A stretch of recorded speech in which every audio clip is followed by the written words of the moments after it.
తప స్వాధ్యాయ ఈశ్వర ప్రణిధాన అని క్రియాయోగ అని.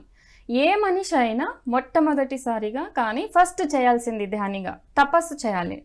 అది తపస్సు ఏ విధంగా అంటే, ఇది ప్రశ్న, దీనిని ఎక్కువగా మనం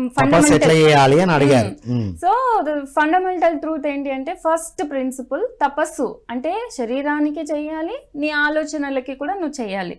తగినంత తపస్సు ఈజ్ నథింగ్ బట్ తగినంత ఆలోచనలు, తగినంత తినడం, తగినంత నిద్రపోవడం. ఇవి రెండు బాడీని మనసుని నువ్వు బ్యాలెన్స్ చేసినప్పుడే స్వాధ్యాయం అనేది నీకు ఉపయోగపడుతుంది, నీకు అనుకూలంగా అవుతుంది.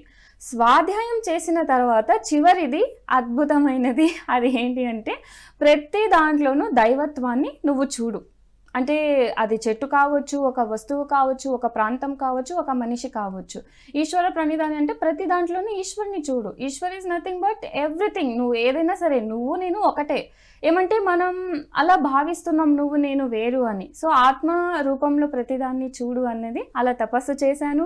ఎన్నో లైక్ పిరమిడ్ సెంటర్స్ కావచ్చు, నేచర్ ట్రెక్కింగ్స్ కావచ్చు చేశాను. ఒంటరిగా వెళ్ళి ప్రయాణం చేశాను, ఎక్కడెక్కడో తిరిగాను, చాలా వరకు హిమాలయస్ వరకు కూడా వెళ్ళాను.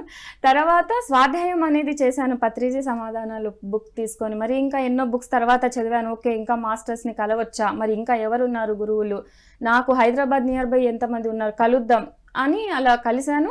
ఇంకా ఇప్పుడు ప్రతి దాంట్లోనూ దైవత్వాన్ని చూస్తున్నాను. అరే వాళ్ళు మనసుతో మాట్లాడుతున్నారు కోపంగా, ద్వేషంగా, కానీ నువ్వు తనలో ఉన్న ఆత్మని చూడు, ఒక కంప్యూటర్లో ఆత్మని చూడు, ఒక ప్రాంతంలో ఆత్మని చూడు, అది దైవ స్వరూపాన్ని చూడు అనేది జీవిస్తున్నాను. ఎంతో ప్రశాంతంగా జీవిస్తున్నాను.